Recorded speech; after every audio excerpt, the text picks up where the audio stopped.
tous. Alors, pour répondre à vos 3 questions, Monsieur le Président, sur le Fonds de solidarité d'abord. Alors, certes, c'est le passé, mais enfin, je ne sais pas si c'est pas un peu trop fort, en tout cas, j'ai l'impression que ça résonne. Mais je crois que j'ai pris le micro de la chanteuse et qu'il est réglé pour sa voix. Et là, ce sera mieux. Ce sera plus intelligible. Alors, quand même quelques mots sur le passé, parce que le solde du passé n'a pas été si simple.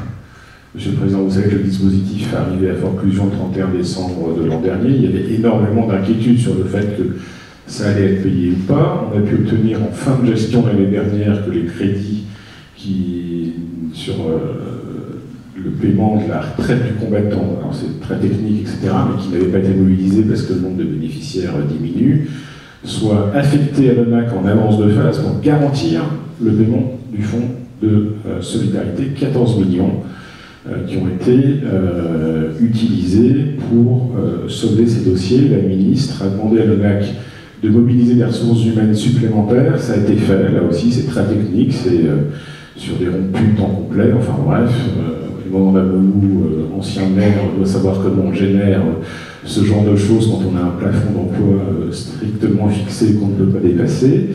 Donc ça a été fait, et aujourd'hui il reste, vous l'avez entendu, 51 dossiers qui seront soumis à une commission ce mois-ci, et ensuite ce sera soldé au total.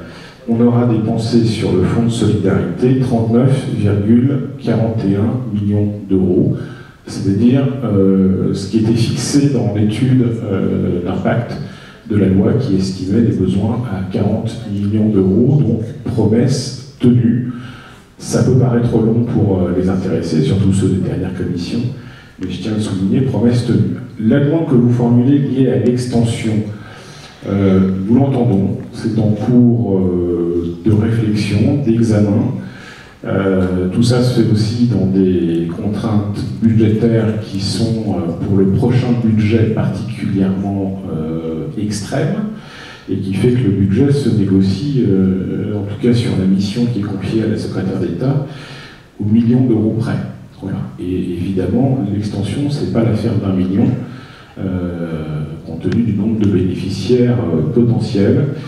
Mais je tiens à vous dire que c'est un sujet que la secrétaire d'État a à l'esprit, même s'il ne sera pas forcément réglé dans un pas de temps très rapproché. Paiement du droit à la réparation pour les harkis eux-mêmes, la première génération, et leurs épouses et, le cas échéant, leurs veuves. Là aussi, ça a été un revirement de procédure décidé par la secrétaire d'État après une réunion dans son bureau entre Damelou et elle, et puis après une réunion que j'ai eue moi-même avec les membres du bureau quelques jours avant la remise du rapport de la commission, où ce sujet a été de nouveau mis sur la table. Vous le savez, l'ONAC, pour des raisons de facilité d'instruction et de rapidité d'instruction, faisait l'instruction par famille complète, les parents, tous les frères et sœurs. Mais le tuyau est d'une certaine dimension, il ne peut pas absorber un nombre infini de décisions chaque mois entre l'instruction par l'ONAC et puis l'examen par la commission. Et donc ça revenait à retarder l'examen de certains demandeurs de première génération. Bon. On a changé les choses, on a demandé, enfin la secrétaire d'État a demandé à l'ONAC de prioriser l'examen des dossiers, donc de scinder l'examen des familles, c'est-à-dire que dans ce cas-là, les enfants des intéressés verront le paiement du droit à réparation plus tard, mais on évoquait tout à l'heure la disparition des témoins dans la table ronde précédente. On est confronté évidemment à la même chose pour les bénéficiaires du droit à réparation des plus âgés. Et donc tous les dossiers qui avaient été reçus au 16 mai pour la première génération sont soldés. Évidemment, on continue à en recevoir. Non, pour la première génération, si. Voilà, écoutez, alors il y a une commission qui vient d'avoir lieu, donc il y a un mois après le paiement. Si vous avez des éléments de contestation, je peux entendre, on regardera précisément.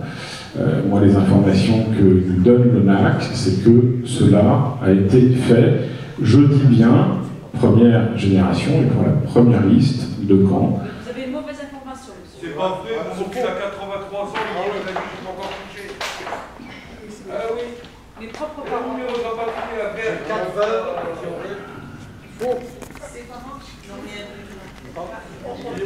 vous donnerai des noms à la fin, on y va à les vérifier, ça dépend de la date de réception du dossier, etc. Moi je vous parle de dossier à la date où ça a été annoncé, c'est-à-dire les dossiers en possession de l'ONAC au 16 mai. Encore une fois, on en reçoit depuis. Évidemment, on ne peut pas recevoir un dossier traité en une semaine, ça n'existe nulle part. Donc je vous parle bien des dossiers qui avaient été déposés avant le 16 mai.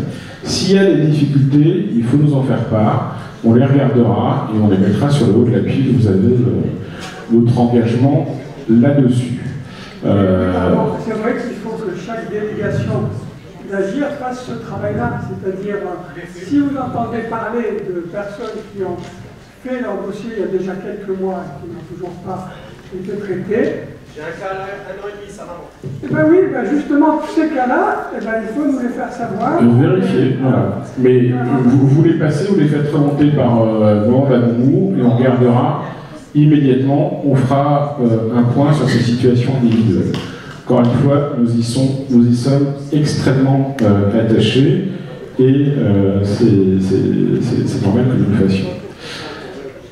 Cette priorisation, elle sera la même sur l'extension des sites, et ça fait bien que la dernière question que vous m'avez posée, Laurent, sur la publication du décret. Vous devinez bien les difficultés qui peuvent être attachées à la signature de ce décret. Les choses se sont débloquées, pour ne rien vous cacher, la secrétaire d'État en a parlé directement à la Première ministre en début de semaine. Parce que les choses prenaient trop de temps à notre goût, et donc tout le monde est mobilisé maintenant pour que le décret soit publié avant, évidemment, le 25 septembre. Le MEC a d'ores et déjà reçu 4000 dossiers qui correspondent aux nouveaux sites, et donc dans ces 4000, dès que le décret sera publié, le NAC, j'espère, a commencé à sortir, évidemment, les noms de la première génération. Donc on va prioriser là aussi sur cette extension de site les bénéficiaires de première génération, comme on l'a fait sur la première liste. Un mot, et puis j'en conclus parce que je sais que le temps est compté. L'extension, ça veut dire des crédits supplémentaires. Et donc, dans le contexte extrêmement tendu que j'évoquais, on les a obtenus, et vous verrez ça évidemment lorsque le budget sera adopté par le projet de loi de finances sera adopté par le Conseil des ministres et transmis au Parlement et rendu public. Vous verrez qu'il y a des crédits supplémentaires, et surtout nous avons obtenu une assurance supplémentaire de Bercy, on y reviendra. Et puis ça va aussi se traduire par un renforcement des effectifs de l'ONAC, pas seulement par le bricolage interne que j'évoquais sur le fonds de solidarité, mais un vrai renforcement en dur avec des effectifs supplémentaires pour accélérer, pour tenir compte de l'extension du site, parce que aujourd'hui, au rythme actuel qui est soutenu pour les agents de l'ONAC, comme pour la commission, personne ne se tourne les pouces. Il faudrait 2 à 3 ans pour solder l'ensemble des dossiers reçus, les 26 000 dossiers reçus. On ne peut pas rester sur ce rythme. Tout le monde en est conscient, il faut qu'on trouve les moyens d'accélérer, mais ça suppose d'avoir des ressources humaines supplémentaires dans un cadre budgétaire, encore une fois, très contraint. Donc on a obtenu, vous le verrez là aussi en loi de finances, des moyens humains supplémentaires. Voilà. Que nous avions demandé dans notre rapport qu'on vous a remis. Des grandes, alors, de commission